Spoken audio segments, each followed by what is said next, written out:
Friends எங்கள் அண்ணன் வந்து என்ன ட்ராப் பண்ண சொன்னால் சரி நானும் சொல்லிட்டு ட்ராப் பண்ணலாம்னு சொல்லிட்டு போனால் அதுக்கப்புறம் வந்து பெட்ரோல் போட 100 காசு கொடுத்தான். சரி 100 வச்சு ஒரு 80 ரூபாய்க்கு வந்து பெட்ரோல் போட்டு மிச்சம் 20 ரூபாய்க்கு வந்து வாயிலா ஜீவன்களை வந்து 20 ரூபாய்க்கு வந்து உதவி செய்யலாமா? ஏன்னா ஒரு வந்து உயிரற்ற பொருளை வந்து இவ்வளோ வந்து பாதுகாத்து வைக்கும் போது என் உயிருள்ள பொருள் வந்து எவ்வளோ வந்து நம்ம வந்து பாதுகாத்து நீங்களே வச்சு பாருங்க. அதான் சொல்லிட்டு பேக்கில் போயிட்டு 20 ரூபாய்க்கு வந்து பிஸ்கட் பாக்கெட் வந்து 4 குட்டே பிஸ்கட். அதுக்கப்புறம் நானும் என் தம்பி வந்து வண்டி எடுத்து கிளம்பிட்டோம். தம்பி வந்து சொன்னால் எங்கள் பக்கத்தில் ஒரு கால் இருக்கு, நாங்கள் வந்து போகலாம்னு சொல்லிட்டு கூட்டிட்டு போனால் சரி போகிற வழியில் எங்கேயாச்சும் டாக் இருக்குமா வந்து எங்கேயுமே இல்லை. அதுக்கப்புறம் மனச்சாலைன்னு ஒரு இடம் இருந்துச்சு. சரி அங்கேயாச்சும் முருகா எங்கேயாச்சும் இங்கே பசியில் வர ஏதாச்சும் ஒரு டாக் வந்து கண்ணில் தென்பட வை முருகாப்பான்னு சொன்ன அடுத்த செகண்டே ஒரு டாக் வந்து தென்படுச்சு. அந்த டாக் வந்து ஒரு கல் சைடு வந்து பக்கத்தில் பாவமாக படுத்துருந்துச்சு. அது பார்க்கவே ரொம்ப பாவமாக இருந்துச்சு. எங்கள் வண்டி சேர்த்து கேட்டோடனே அது வந்து கொஞ்சம் கொஞ்சமாக நவர ஆரம்பிச்சிச்சு. அதுக்கப்புறம் நானும் வந்து கூப்பிட ஆரம்பித்தோம். ஆனால் அது வந்து கண்டுக்கவே இல்லை. அதுக்கு வந்து ஒரு பயத்தோடு இருந்துச்சு. ஆனால் ரொம்ப பசியாட்டுங்க. அங்கே பாருங்கள் எவ்வளோ பாவமாக இருக்குது பாருங்களேன். அது என்னை பார்த்தோன்னே போச்சு. அது பட் நான் கூப்பிட அது வந்து ஓட ஆரம்பிச்சிச்சு.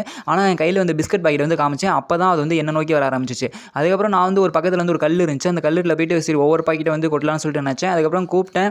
அது கொஞ்சம் கொஞ்சமாக நீங்களே பாருங்களேன் எவ்வளோ பயத்தோடையும் ஒரு பாவமாகவும் வருது பாருங்களேன். ஏன்னா அப்பயே புரிஞ்சுக்கிட்டேன். ஏன்னா நான் வந்து கூப்பிடும் போது போணுச்சு. அது அந்த இது கையில் பிஸ்கட்டை பார்த்தோன்னே தான் வருது. அப்புறம் நான் ரொம்ப பசியில் இருந்திருக்க மாட்டேங்க. நான் அப்போ வச்சோடனே எவ்வளோ ஃபாஸ்ட்டாக வந்து சாப்பிடுது மட்டும் பாருங்களேன். இது வந்து இந்த ஊரில் வந்து நிறைய பேர் அங்கெல்லாம் வீடு இருக்குது. ஆனால் யாருமே அதாவது வயிறார அவங்க வந்து சாப்பிட்றாங்களே தவிர இந்த பசியில் வர்றதுக்கு ஒரு கைப்பிடி அளவு வச்சாலே போதுங்க. ஆனால் நீ என்னடா வச்சு கிழிச்சிட்டே நீங்கள் வந்து சொல்லலாம். ஆனால் நான் எங்கள் வீட்டில் நாங்களும் இதுமாதிரி திருநாய்களை வச்சுட்டு தான் இருக்கோம். எங்கள் வீட்டில் கூட எல்லாருமே வைப்பாங்க இதுமாதிரி. ஆனால் என்னதான் இருந்தாலும் பெற்றவங்க வந்து சில சமயம் வந்து திட்ட தான் செய்வாங்க. நான் வந்து அதெல்லாம் பொருட்படுத்த மாட்டேன், எல்லாத்துக்குமே வைப்பாங்க. ஆனால் ஏன் அதெல்லாம் அது ஏற்கனவே வீடியோ போட்டேன். அது வந்து ரொம்ப எல்லாத்தையுமே சும்மைக்கு வீடியோ போட்டிருக்கே இருக்க முடியாதுங்களேன். இது ஏன் நான் சொல்கிறேன்னு வச்சுங்க, இது மாதிரி டாகில் வந்து நம்மளுக்கும் உதவி செய்ய இந்த உலகத்தில் வந்து மனிதர்கள் இருக்காங்கன்னு சொல்லிட்டு ஒரு நம்பிக்கை வரும். அந்த நம்பிக்கை தாங்க நம்ம வந்து நம்பிக்கை மட்டும் கொடுக்காம நம்ம உதவியும் செய்யணும்.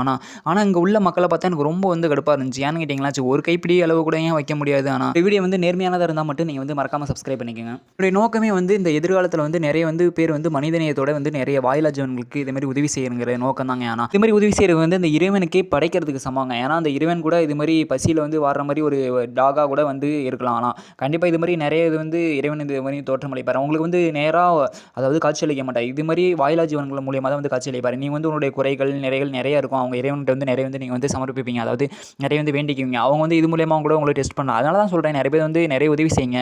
சந்தோஷமாக அதோடைய கஷ்டத்தை வந்து நீங்கள் வந்து போக்கி அதோடைய மகிழ்ச்சி கொடுங்க. உங்களுக்கு வாழ்க்கை வந்து பிரைட்டாக இருக்குங்க. கண்டிப்பாக நான் ஹெல்ப் பண்ணிட்டு முடிச்சுட்டு வந்து கிளம்பிட்டு இருக்கோம். அதுக்கப்புறம் 2 பையன் வந்து உட்காந்துருந்தாங்க. என்னடா தம்பி உட்காந்துருங்கன்னு கேட்டால் நான் கால் வலிக்குதுண்ணா, அங்கேருந்து ஒரு 2 கிலோமீட்டர் நடந்து போனோன்னா வண்டி வருமானு பார்த்துருந்தோம். கண்டிப்பாக நீங்கள் வந்துட்டீங்க, நீங்கள் எந்த சைடு நான் போகிறீங்கன்னு கேட்டேன். எல்லா தம்பி நாங்கள் இங்கிட்டு போகிறோன்னு சொன்னோம். அதுக்கப்புறம் வந்து நான் எங்களை ட்ராப் பண்ணிங்கன்னு சொன்னால் சரி நான் சொல்லிட்டு ட்ராப் பண்ணிட்டேன். உங்கள் தெருக்கள் உள்ள டாக்களும் இது மாதிரி மறக்காம வந்து உதவி செய்யுங்க. வீடியோ பிடிச்சா மறக்காம லைக் பண்ணுங்கள், கமெண்ட் பண்ணுங்கள், ஷேர் பண்ணுங்கள், மறக்காம சப்ஸ்கிரைப் பண்ணுறீங்களோ இல்லையோ வாயிலா ஜீவன்களுக்கு ஒரு கைப்பிடியாச்சும் சாதம் வைங்க.